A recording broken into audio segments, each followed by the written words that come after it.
dengan pegawai dan pejabat.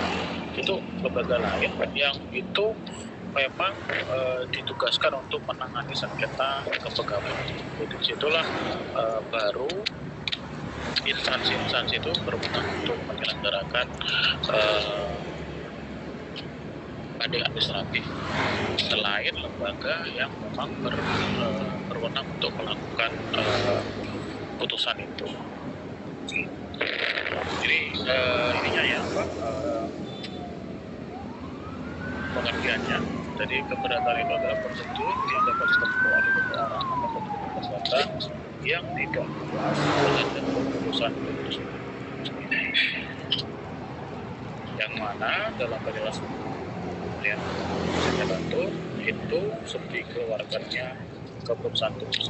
Jadi dalam konteks ini badan pejabat itu lah yang diajukan keberatan ya ketika dia melakukan keputusan langsung.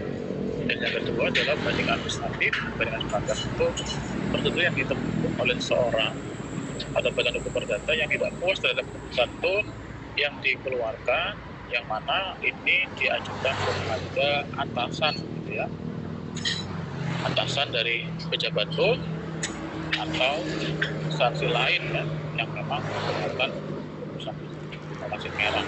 Jadi kalau keberatan itu adalah dilakukan sendiri oleh badan pejabat itu, sedangkan kalau yang banding administrasi itu dilakukan terhadap atasan.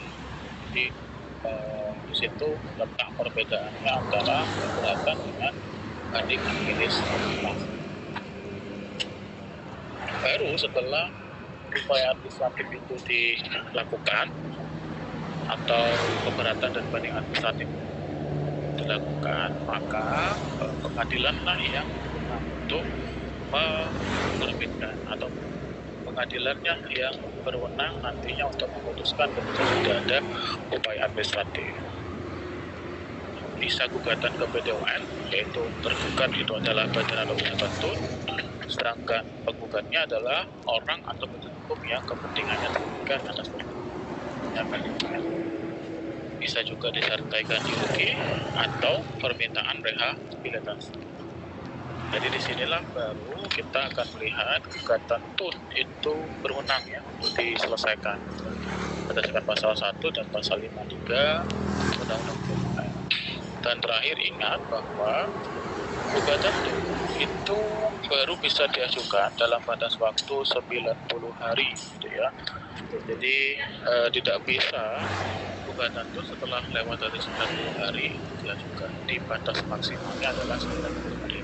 Jadi ketika kalian misalnya merasa dirugikan atas tindakan TUN yang dilakukan, maka batas waktu untuk menggugatnya adalah 90 hari. Kalau lewat 90 hari jelas tidak bisa itu diajukan gugatan. Jadi KTWN fiktif yang tadi saya katakan tidak ada kandungannya. Batas waktu menunggu adalah 4 bulan. Jadi 4 bulan baru kita bisa melakukan gugatan. Ya plus 90 hari sebagai masa tunggu dalam proses gugatan. Jadi bagi kata fiktif berarti waktunya adalah 4 bulan plus 90 hari. Jadi disitulah kita bisa melihat bahwa batas waktu seseorang mengajukan gugatan itu adalah kalau di hukum perdata tidak ada batas waktu, jadi dalam waktu yang lama itu bisa diajukan, tapi kalau dalam PT UN dia harus mengajukannya dalam batas waktu yang 90 hari. Setelah itu tidak boleh diajukan gugatan karena sudah lewat waktu atau sudah daluarsa, ya, daluarsa dari proses pengajuan gugatan.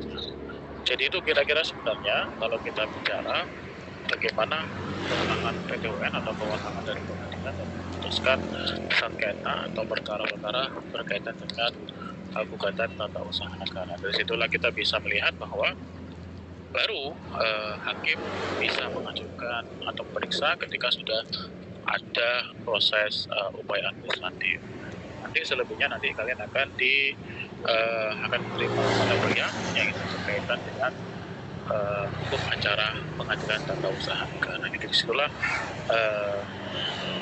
baru kita bisa melihat bagaimana kewenangan pengadilan dalam proses memutuskan perkara tersebut, yaitu adalah sebelum atau setelah adanya upaya administratif.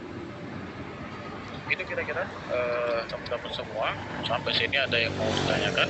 Materinya sudah saya kirim kemarin ya, ketika minggu lalu. Jadi ini hampir sama, bukan sama ya, melanjutkan materi dari minggu yang lalu. Jika sampai sini ada yang mau ditanyakan, silakan. Cukup? Cukup ya, saya rasa. Kalau sudah cukup, saya akhiri. Kita ketemu di minggu depan dengan jurnal yang sama. Nanti saya akan kembali ke Rika ya. Cukup ya? Atau ada yang lainnya? Silakan.